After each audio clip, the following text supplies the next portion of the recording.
প্রিয় দর্শক, রমজান মাস অত্যন্ত দামি ও সম্মানিত মাস। এ মাসের মধ্যে শ্রেষ্ঠ রাত হল শবে কদরের রাত।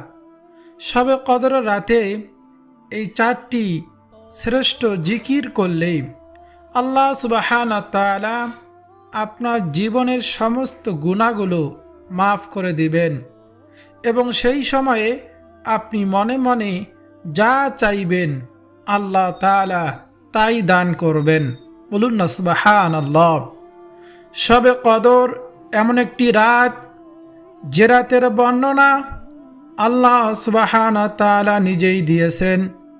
আল্লাহ তাআলা পবিত্র কুরআনুল কারীমের মধ্যে কদর নামে একটি সূরা নাজিল করেছেন।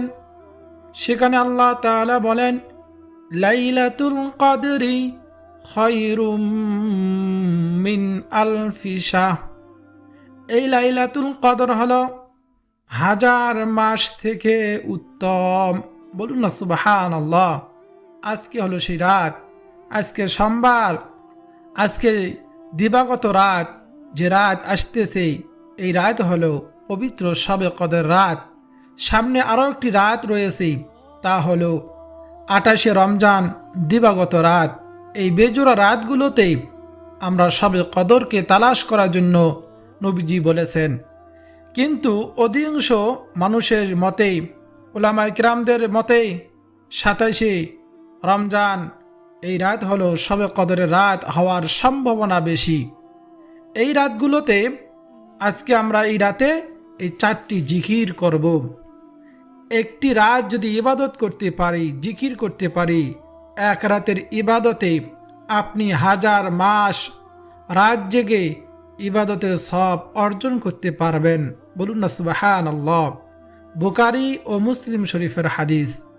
হযরত আবু হুরায়রা রাদিয়াল্লাহু তাআলা আনহু বর্ণনা করেন, তিনি বলেন, রাসূলুল্লাহ সাল্লাল্লাহু আলাইহি ওয়াসাল্লাম বলেছেন, যে ব্যক্তি শবে কদরের রাতে ঈমান ও ইখলাসের সঙ্গে কিয়াম করবে, অর্থাৎ নামাজ পড়বে, তার পূর্বের যাবতীয় গুনাহগুলো মাফ করে দেওয়া হবে। বলুন না সুবহানাল্লাহ। সুতরাং এ রাত যদি পেয়ে যান, আমরা তো পেয়ে গিয়েছি, চলে এসেছি, তাহলে সারা রাত জেগে ইবাদত করতে হবে, নামাজ পড়তে হবে, আবার জিকির আজগার করতে হবে। তাই আজকে শবে কদরের রাতে নামাজ এর পাশাপাশি অন্য অন্য ইবাদতের পাশাপাশি আপনি এই চারটি জিকির বেশি বেশি করবেন। একমাত্র আল্লাহকে রাজি খুশি করার জন্য করবেন। বিশ্বনবী, আখিরি নবী, নবী মুহাম্মদুর রাসূলুল্লাহ সাল্লাল্লাহু আলাইহি ওয়াসাল্লাম সর্বদা এই চারটি জিকির করতেন। প্রিয় দর্শক, আমরাও করব। এই চারটি জিকির কি যদি না জেনে থাকেন, তাহলে আমি আপনাদেরকে অনুরোধ করে বলবো, ধৈর্য সহকারে ভিডিওটি দেখুন, তাহলে শিখতে পারবেন। আজকে রাতেই এই চারটি জিকির আপনারা নামাজের পর বেশি বেশি করবেন। প্রিয় দর্শক, জিকির বড় দামি একটি ইবাদত। নবীজি সাল্লাল্লাহু আলাইহি ওয়াসাল্লাম বলেন, যে কলব আল্লাহ তাআলার জিকির করে সেই কলব হলো জীবিত মানুষের মতো, আর যে কলব আল্লাহ সুবহানাহু ওয়া তাআলার জিকির করে না সেই কলব হলো মৃত মানুষের মতো। সাহাবায়ে কিরাম জিজ্ঞেস করলেন, ইয়া রাসূলুল্লাহ, ইয়া হাবিবাল্লাহ, কলব আবার কি? নবীজি বলেন, প্রতিটি মানুষের বাম দুধের 2 আঙ্গুল নিচে একটা গোস্তের টুকরো আছে। ওই গোস্তের টুকরো যদি ভালো হয়, পুরো মানুষটাই ভালো হয়ে যায়, আর যদি গোস্তের টুকরো যদি খারাপ হয়, পুরো মানুষটাই খারাপ হয়ে যায়। ও সাহাবীরা শোনো, সেই গোস্তের টুকরোর নামই হলো কলব। মানুষ যখন একটি গুনাহের কাজ করে, তখন সেই গোস্তের টুকরোর মধ্যে একটি কালো দাগ পড়ে। যখন সে 2টি গুনাহের কাজ করে, তখন সেই গোস্তের টুকরোর মধ্যে আর একটি কালো দাগ পড়ে। যখন সে এমনিভাবে গুনাহের কাজ করতেই থাকে, দাগ পড়তে পড়তে এক সময় সে কলবটা একেবারে অপবিত্র হয়ে যায়। প্রিয় দর্শক, সাহাবাই কেরাম নবীজিকে জিজ্ঞেস করলেন, ও নবী, সেই গোস্তের টুকরো আবার কিভাবে পবিত্র করতে হয়, পরিষ্কার করতে হয়?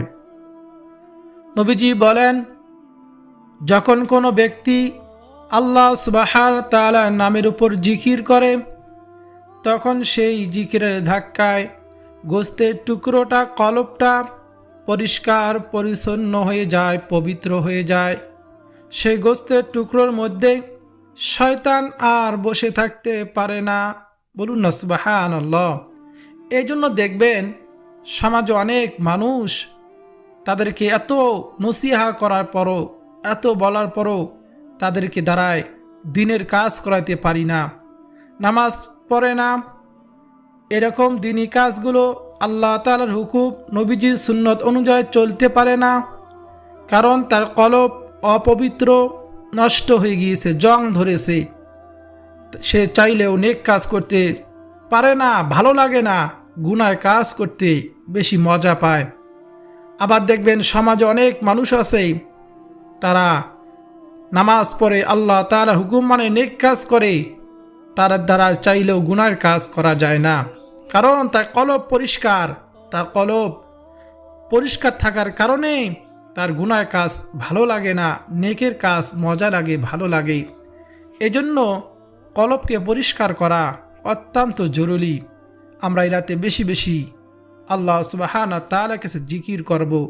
2 রাকাত, 4 রাকাত, 6 রাকাত নামাজ পর কিছুক্ষণ বিরতি দিয়ে এই জিকির ইস্তেগফারগুলো পাঠ করে তারপর আল্লাহ তাআলার কাছে দোয়া করব। একটানা বিরতিহীন নামাজ পড়ব না। আমরা নামাজ পড়ে কিছুক্ষণ বিরতি দিয়ে এই জিকিরগুলো করব ইনশাআল্লাহ। জিকিরের ফজিলত সম্পর্কে কয়েকটি হাদিস শুনি। হযরত আব্দুল্লাহ ইবনে বশর রাদিয়াল্লাহু তাআলা আনহু বলেন, এক লোক নবীজির কাছে এসে বলল, ইয়া রাসূলুল্লাহ, ইয়া হাবিবাল্লাহ, আমার জন্য ইসলামের শরীয়তের বিষয়াদি অতিরিক্ত হয়ে গিয়েছে, সুতরাং আমাকে এমন একটি বিষয় জানান যা আমি মজবুতভাবে আমল করতে পারি। তখন নবীজি সাল্লাল্লাহু আলাইহি ওয়াসাল্লাম বললেন, সর্বদা তোমার জিহ্বা যেন আল্লাহ তাআলার জিকিরের দ্বারা সিক্ত থাকে। অর্থাৎ নবীজি সাল্লাল্লাহু আলাইহি ওয়াসাল্লাম লোকটিকে আল্লাহর জিকিরের আমলের কথা বললেন। তুমি সদা সর্বদা আল্লাহ তাআলার জিকির করবে। বলুন না সুবহানাল্লাহ। প্রিয় দর্শক, বুঝতে পেরেছেন জিকির কত দামি একটি ইবাদত। আবার আবু সাঈদ খুদরি রাদিয়াল্লাহু তাআলা আনহু বলেন, রাসূলুল্লাহকে প্রশ্ন করা হলো, ইয়া রাসূলুল্লাহ, কিয়ামতের দিন আল্লাহ তাআলার নিকট বান্দাদের মধ্য থেকে কে মর্যাদায় সর্বোত্তম হবে? নবীজি বলেন, আল্লাহ তাআলার অধিক পরিমাণে জিকিরকারীগণ। বলুন সুবহানাল্লাহ। হযরত আবু দারদা রাদিয়াল্লাহু তাআলা আনহু বর্ণনা করেন, নবীজি বলেছেন, আমি তোমাদেরকে কি তোমাদের অধিক উত্তম কাজ প্রসঙ্গে জানাবো না, যা তোমাদের মনিবের নিকট সবচেয়ে পবিত্র, তোমাদের সম্মানের দিক থেকে সবচেয়ে উঁচু, স্বর্ণ ও রৌপ্য দান খয়রাত করার চেয়েও বেশি ভালো, এবং তোমাদের শত্রুর মোকাবেলায় অবতীর্ণ হয়ে তাদেরকে হত্যা করা কিংবা শহীদ হওয়াও থেকেও অতি উত্তম। বলুন না সুবহানাল্লাহ। তখন সাহাবারা বললেন, ইয়া রাসূলুল্লাহ, বলুন। নবীজি বলেন, সেটি হলো আল্লাহ সুবহানাহু ওয়া তাআলার জিকির। এ হাদিসে নবীজি সাল্লাল্লাহু আলাইহি ওয়াসাল্লাম জিকিরের 5টি ফায়দা ও শ্রেষ্ঠত্ব বয়ান করেছেন। সেগুলো হলো, জিকির সর্বোত্তম আমল। 2 নম্বর, জিকির আল্লাহ তাআলার কাছে সবচেয়ে পবিত্র আমল। 3 নম্বর, আল্লাহর জিকিরের ফলে সম্মান বৃদ্ধি পায়। 4 নম্বর, জিকির করা স্বর্ণ রৌপ্য দান খয়রাত করার চেয়েও উত্তম। সুবহানাল্লাহ। 5 নম্বর, জিকির করা জিহাদে শহীদ হওয়ার চেয়েও ভালো। বলুন না সুবহানাল্লাহি ওয়া বিহামদিহি। এই হাদিসের শেষে হযরত মুআয ইবনে জাবাল রাদিয়াল্লাহু তাআলা আনহু বলেন, আল্লাহ তাআলার শাস্তি হতে মুক্তি পাওয়ার জন্য আল্লাহ তাআলার জিকিরের তুলনায় অগ্রগণ্য কোনো জিনিস নেই। অর্থাৎ যে যত আল্লাহ সুবহানাহু ওয়া তাআলার জিকির করবে সে তত বেশি আল্লাহ সুবহানাহু ওয়া তাআলার আযাব গজব থেকে দূরে থাকবে। বলুন না সুবহানাল্লাহ। প্রিয় দর্শক, কিয়ামতের দিন অধিক জিকিরকারীগণ সবার আগে আগে জান্নাতে অগ্রসর হয়ে যাবে। বলুন না সুবহানাল্লাহ। এই জন্য এই রাতে আমরা বেশি বেশি জিকির করব।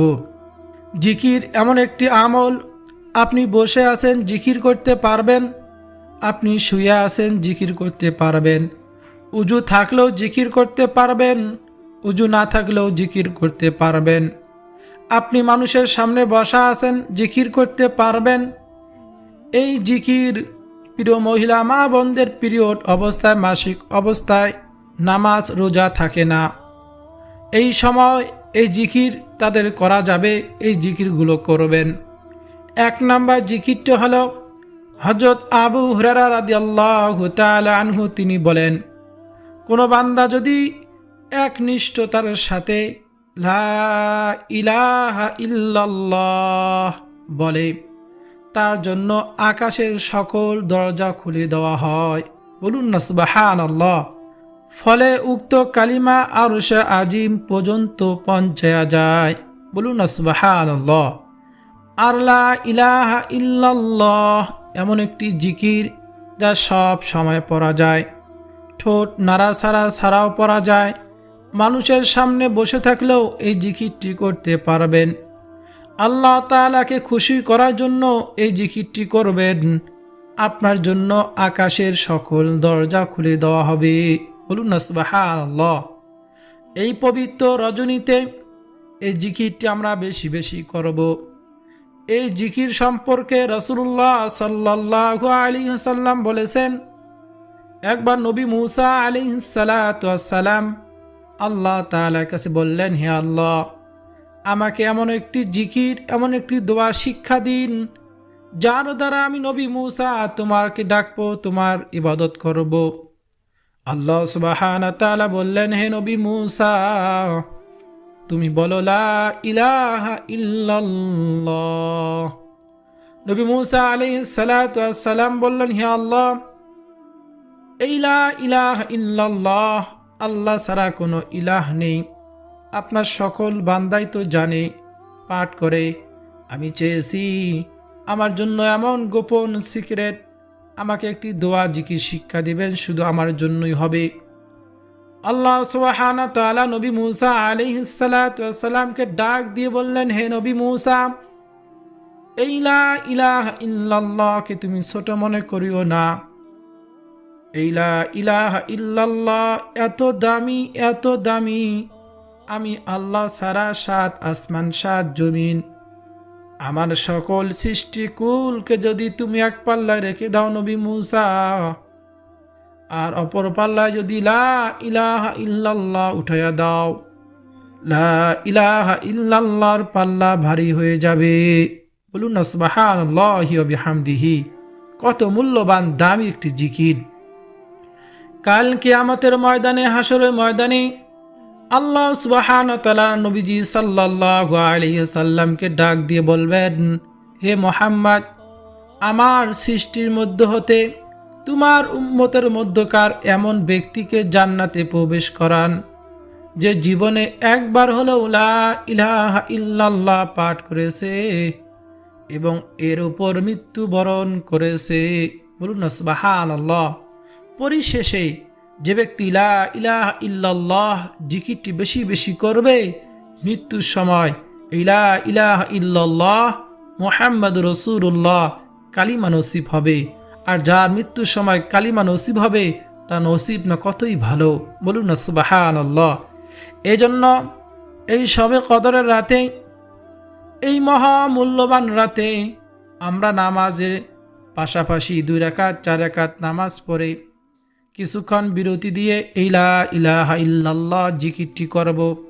যারা কোরআন পড়তে পারি তারাও জিকির করব, যারা কোরআন পড়তে পারি না তারা তারও বেশি বেশি জিকির করব। তারপর 2 নম্বর জিকিরটি হলো সুবহানাল্লাহি ওয়া বিহামদিহি। নবীজি সাল্লাল্লাহু আলাইহি সাল্লাম বলেছেন, যে ব্যক্তি সুবহানাল্লাহি ওয়া বিহামদিহি প্রতিদিন 100 বার পাঠ করবে, সমুদ্র ফেনা পরিমাণ যদি সগীরা গুনাহ থাকে আল্লাহ তাআলা তাকে মাফ করে দিবেন। এই জন্য এই রাতে সুবহানাল্লাহি ওয়া বিহামদিহি প্রত্যেক বিরতিতে 100 বার পাঠ করব। তাছাড়াও আমরা 33 বার আলহামদুলিল্লাহ, 33 বার সুবহানাল্লাহ, 34 বার আল্লাহু আকবার পাঠ করব।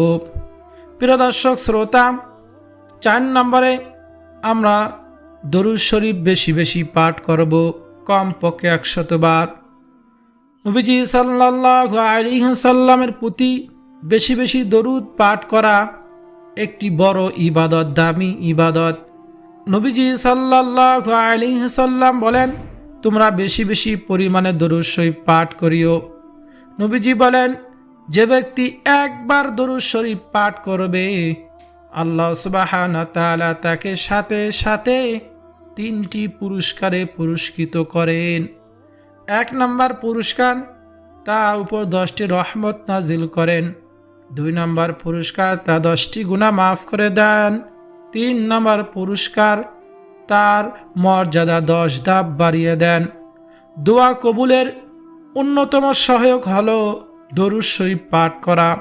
এই শবে কদরের রাতে যদি আপনার দোয়াকে কবুল করাতে চান, আপনার ইবাদতকে কবুল করাতে চান, গুনাহ মাফ করাতে চান, অবশ্যই আপনাকে বেশি বেশি দরুদ শরীফ পাঠ করতে হবে।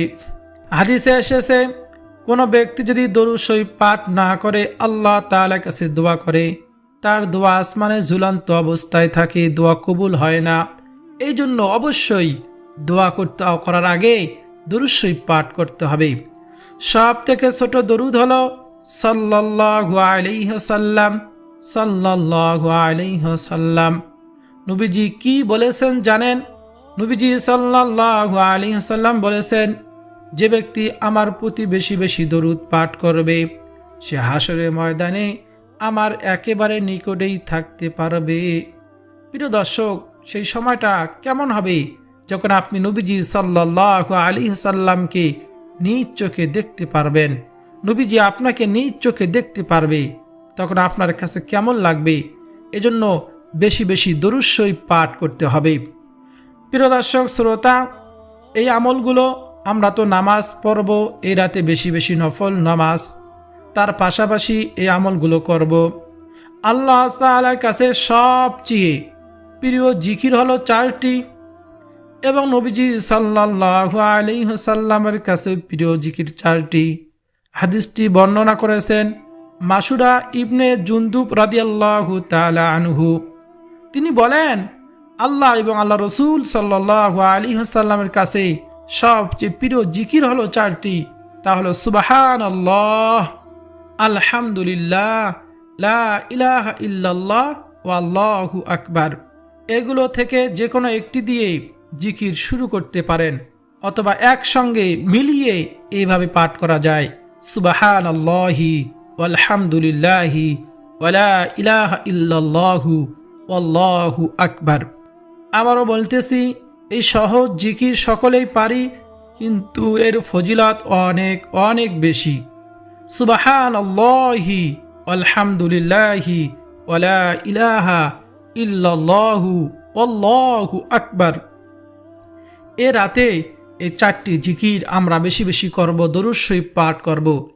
প্রিয় দর্শক শ্রোতা, শবে কদরের রাত আমাদের জীবনের শ্রেষ্ঠ রাত। এ রাতে সূর্য ডোবার পর থেকেই আল্লাহ সুবহানাহু ওয়া তাআলা পৃথিবীর নিকটতম আকাশে নেমে আসেন এবং বলেন, কে আসো আমার কাছে জীবনের গুনাহ থেকে মাফ চাইবে, আমি মাফ করে দেব। কে আসো অভাব অনটনের মধ্যে আমার কাছে রিজিক চাও, রিজিক দেব। কে আসো ঋণগ্রস্ত, আমার কাছে বলো, আমি ঋণ পরিশোধ করার ব্যবস্থা করে দেব। কে আসো রোগ শোকের মধ্যে আমার কাছে বলো, আমি রোগ থেকে শিফা দান করব। আল্লাহ তাআলা এদিন আমাদেরকে এভাবে ডাকতে থাকেন ফজরের ওয়াক্ত আরম্ভ হওয়া আগ পর্যন্ত। এজন্য এই রাতেই আমরা বেশি বেশি নফল নামাজ, এখন এরাতে কোন নফল নামাজগুলো পড়বেন।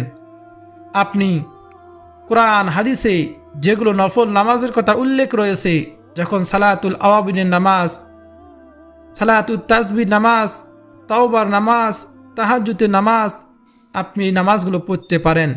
তাছাড়াও ইতিপূর্বে কাজা নামাজগুলো এ রাতে পড়বেন। কোরআনুল কারীম বেশি বেশি তেলাওয়াত করবেন, এই জিকিরগুলো করবেন। ইস্তেগফার বেশি বেশি পাঠ করবেন, আস্তাগফিরুল্লাহ আস্তাগফিরুল্লাহ। এবং সকল ইবাদতের মগজ হচ্ছে দোয়া। যত পারেন 4 রাকাত নামাজের পর পর এই জিকিরগুলো করে, ইস্তেগফার দরুদ শরীফগুলো পাঠ করে আল্লাহ তাআলার কাছে চোখের পানি ফেলে কান্না করে যদি মাফ চাইতে পারেন। হাদিসে এসেছে চোখের পানি নাকের ডগায় আসার আগে আল্লাহ তাআলা আপনাকে মাফ করে দিবেন। বলুন সুবহানাল্লাহ। এই জন্য এই রাতে আমরা বেশি বেশি আল্লাহ সুবহানাহু তাআলার কাছে দোয়া করব, আল্লাহ তাআলার কাছে ক্ষমা চাইব, মাফ চাইব। সকল প্রয়োজনীয় কথা আল্লাহকে বলবো, আল্লাহ দিতে পারেন। বলুন সুবহানাল্লাহ। আল্লাহ তাআলার কাছে কোনো জিনিসের অভাব নেই, আমরা চাইতে জানি না, এজন্য পাই না। যদি সঠিক নিয়মে আল্লাহ তাআলার কাছে চাইতে পারি, আল্লাহ তাআলার কাছে বলতে পারি, আল্লাহ তাআলা আমাদেরকে দান করবেন। দোয়া করার সঙ্গে সঙ্গেই কবুল করবেন, যদি আমরা সঠিকভাবে চাইতে পারি। প্রিয় দর্শক শ্রোতা, এই জন্য এই রাত জেগে আপনি বেশি বেশি নামাজ পড়বেন, নফল নামাজ, এই জিকিরগুলো করবেন। আল্লাহ সুবহানাহু তাআলা আমাদের সকলকে এরাতে আল্লাহকে রাজি খুশি করার জন্য বেশি বেশি তারা নফল নামাজ, জিকির আজকার, কোরআন তেলাওয়াত, যাবতীয় আমলগুলো করার তৌফিক দান করুন। সকলে বলি আমিন।